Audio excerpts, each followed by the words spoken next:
What is up, everybody?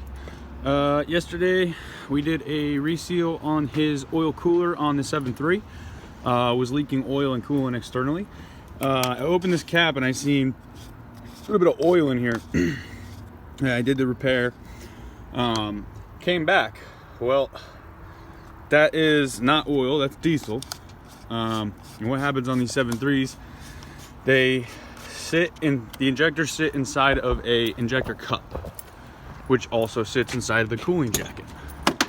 So this is going to be the first startup of this morning, and you'll see exactly why injector cups are important and why it'll literally eat all of your gaskets in your cooling system if it's not taken care of properly. So check this out.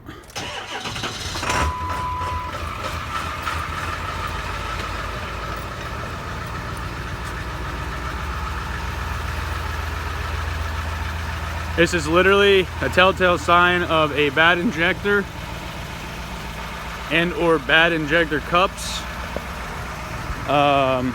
Yesterday we added a friction modifier to his engine oil change. This truck, when you started it, it wouldn't even run. It ran on one bank. It's clacking, knocking, misfiring all over the place. So we got that to stop, and now it dumps smoke on startup.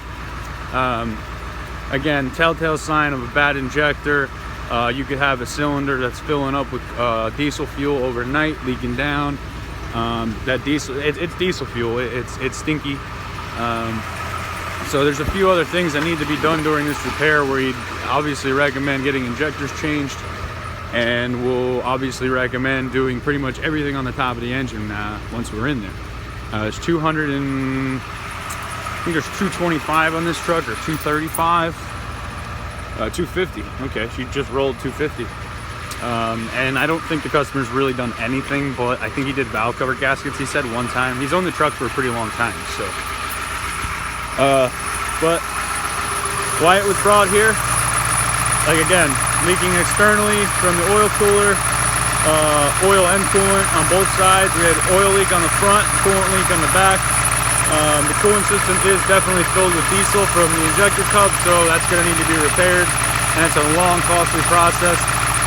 And worst case scenario is the heads come off. The injector cup sometimes gets stuck inside the head and you're not able to get them out. Sometimes they spin inside of that machined cup they have. They sit inside of a machined cup. So I mean, the 7.3s are great trucks, but when they do go wrong because they're not taken care of, basically what I think happened was the cooling system was never properly taken care of. It wasn't drained, it wasn't filled.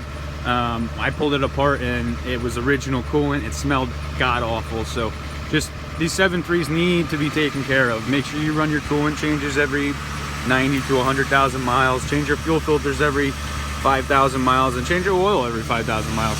I know people say 7.3s are really, you know, oh, they don't need oil changes that often. Well, now the guy's putting injectors in his truck because lack of maintenance. So just keep that in mind, everybody. All right, have a great day.